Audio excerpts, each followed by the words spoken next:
افغان بھارتی پراکسی کے طور پر ہمارے خلاف کام کر رہے ہیں۔ اگر مذاکرات سے معاملات حل نہیں ہوتے تو ہماری اور افغانستان کی کھلی جنگ ہے۔ آپشن ہے، اگر معاملات طے نہیں پاتے تو پھر کھلی جنگ ہے۔ ہم نے 40 سال افغانوں کی مہمان نوازی کی۔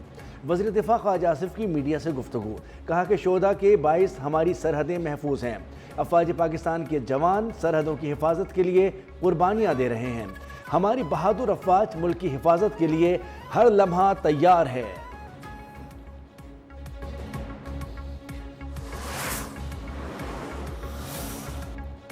پاکستان اور افغان طالبان کے درمیان مذاکرات کا دوسرا دور۔ استنبول میں ہونے والے مذاکرات میں پاکستان کا 4 رکنی وفد شریک۔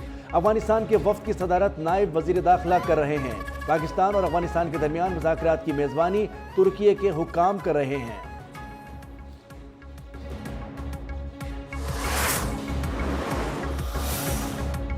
2018 میں دہشت گردی کا مکمل خاتمہ کر دیا تھا۔ بلوچستان اور دیگر علاقوں میں دہشت گردی پھر سر اٹھا رہی ہے۔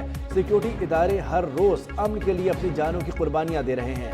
وزیر اعظم شہباز شریف کا بلوچستان ورکشاپ کے شرکاء سے خطاب، کہا کہ 2010 کے NFC ایوارڈ میں پنجاب نے تاریخی قربانی دی۔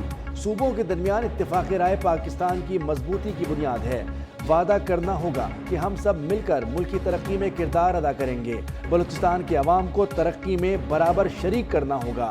صوبے کی جغرافیائی ساخت ترقی کے سفر میں چیلنج بن گئی ہے۔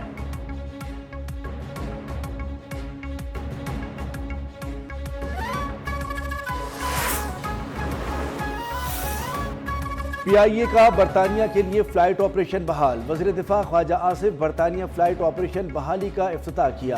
اپنے خطاب میں کہا کہ قومی ایئر لائن پر پابندی سے حکومت کو کافی نقصان ہوا۔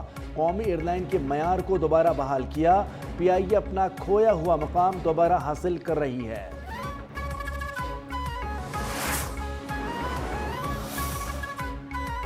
بھارت افغان آبی گٹھ جوڑ کے پیش نظر پاکستان کا آبی دفاع اور خود مختاری کا عزم۔ مارکہ حق میں ذلت آمیز شکست کے بعد بھارت نے افغان طالبان کے ذریعے آبی جارحیت کو ہتھیار بنانا شروع کر دیا۔ افغان طالبان رجیم اور بھارت کے درمیان بڑھتے تعلقات پاکستان مخالف عزائم کو واضح کر رہے ہیں۔ بھارت کی جانب سے طالبان رجیم کو $1 ارب مالی امداد کی پیشکش کی گئی۔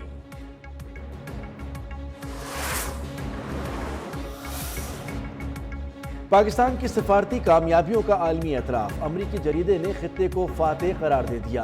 فارن پالیسی میگزین کے مطابق پاکستان کی متوازن خارجہ پالیسی نے عالمی منظرنامہ بدل کر سفارتکاری میں نئے افق کھول دیے ہیں۔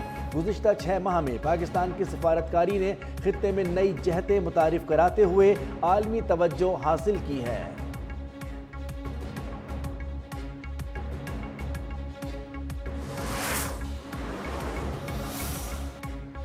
تخریب کار مودی کی ووٹر لسٹ میں ہیرا پھیری۔ خصوصی تحقیقات ٹیم کی رپورٹ نے انتخابی فراڈ میں مودی اور الیکشن کمیشن کا پردہ فاش کر دیا۔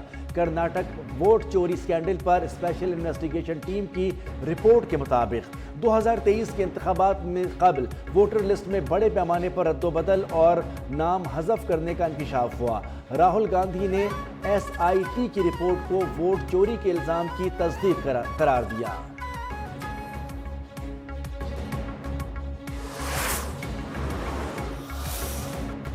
KP حکومت پولیس کے شانہ بشانہ کھڑی ہے۔ پولیس کو جدید آلات، تربیت، وسائل کی فراہمی اولین ترجیح ہے۔ وزیر اعلیٰ سہیل آفریدی کا PTI سینئر قیادت کے اجلاس سے خطاب۔ صوبے کی امن و امان کی صورتحال پر تفصیلی غور۔ خیبر پختونخوا اسمبلی میں امن جرگہ بلانے کا فیصلہ۔ امن جرگے کا مقصد پائیدار امن کے لیے متفقہ حکمت عملی کی تشکیل۔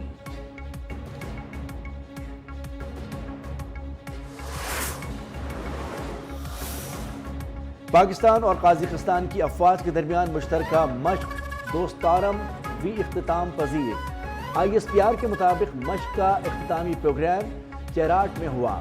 SSG اور قازق اسپیشل فورسز نے مشق میں حصہ لیا۔ جوانوں نے اعلیٰ پیشہ ورانہ مہارت کا مظاہرہ۔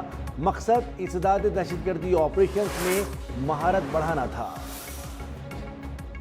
غزہ میں جنگ بندی کے باوجود فلسطینیوں کی مشکلات کم نہ ہو سکیں۔ مقبوضہ مغربی کنارے میں اسرائیلی آبادکاروں نے شرپسندی کرتے ہوئے فلسطینی گاڑیوں کو آگ لگا دی۔ غزہ میں اپنے گھروں کو لوٹنے والے فلسطینیوں کو بھی مشکلات کا سامنا۔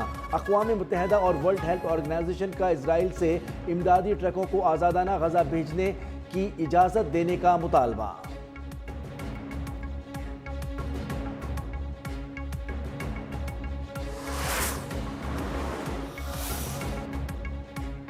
اور اٹلی کے شہر میلان میں ٹمبر اسپورٹس ورلڈ چیمپئن شپ شرکا نے کلہاڑی، آری اور دیگر آلات سے لکڑیاں کاٹی۔ آسٹریلوی ٹیم نے سب سے پہلے ٹاسک پورا کر کے میدان مان لیا۔ سویڈن کی دوسری اور پولینڈ کی تیسری پوزیشن رہی۔